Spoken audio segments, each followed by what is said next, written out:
Апырай, мынау Нұрлан ба? Нұрлан қарағым. Ассалаумағалейкум, қожан ата. Уағалейкумассалам. Мында келіп кетші. Ей. Қалыңыз қалай? Нұрлан қарағым, ау сені көп болды көрмедім. Андасында телевизордан көріп тұрушы едік. Оны да қойдың. Міне өзі қартайғанда қарттар ансамбліне қатысып жүрміз айналайын. Ау сені де көрмегелі біраз болды.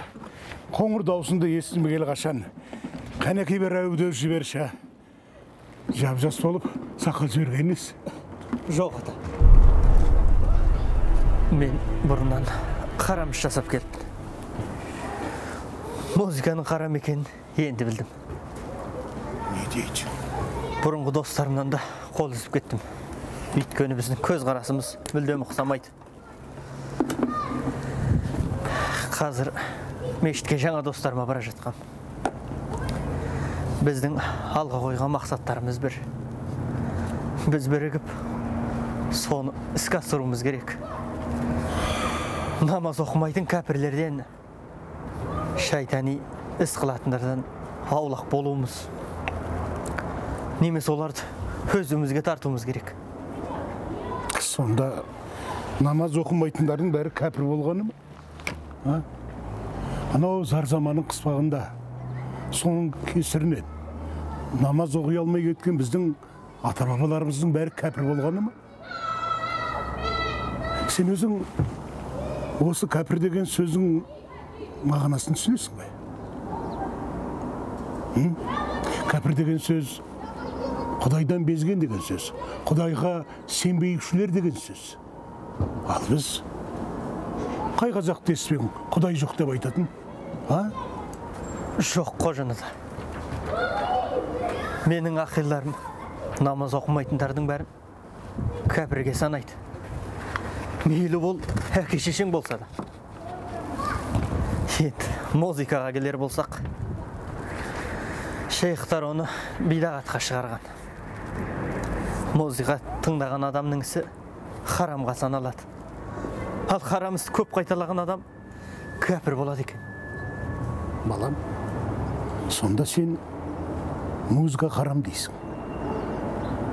Сол бағанағы сенің ғұламаң Әл-Фарабиді білем екен. Әл-Фарабидің неше ән туралы, музыка туралы трактаттар жасағанын сен білесің бе? Кешегі Абай, Шәкәрім ән шығар демес пе? Сонда олар діннен безген бе? Ал енді сондай ғұламалардың бәрі бидағат жасағаны ма? Енді ата Сауд Арабиясынан келген пәтуа солай ғой бізге.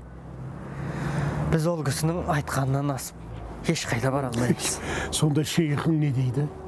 Қандай пәтуа беріп жатыр?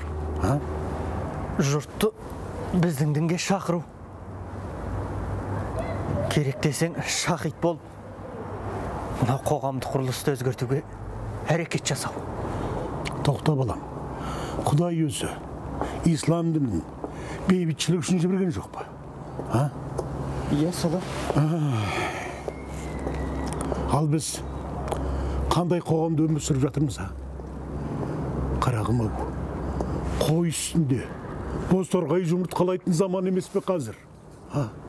Осындай заманда жақыныңнан жат іздеп, ей айналайын ау, жаулық іздеме. Дегенмен ата шейхтар. Сен шейх мейхіңді қойшы, айналайын. Алла өзінен ғана қорқу үшін және ғибадат ету үшін жаратқан. Патша Алланың жердегі көлеңкесі, оның жарлығын орындау біздің басты міндетіміз. Ал орындамау, міне, барып тұрған бүліншілік.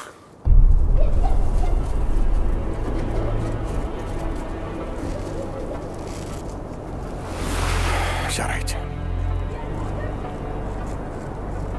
Мә балам, мынау саған аманат. Рух тірілмесе, жүрек нұрланбайды. Нұр түспеген жүректің қарайуы да тез. Ала ғой балам.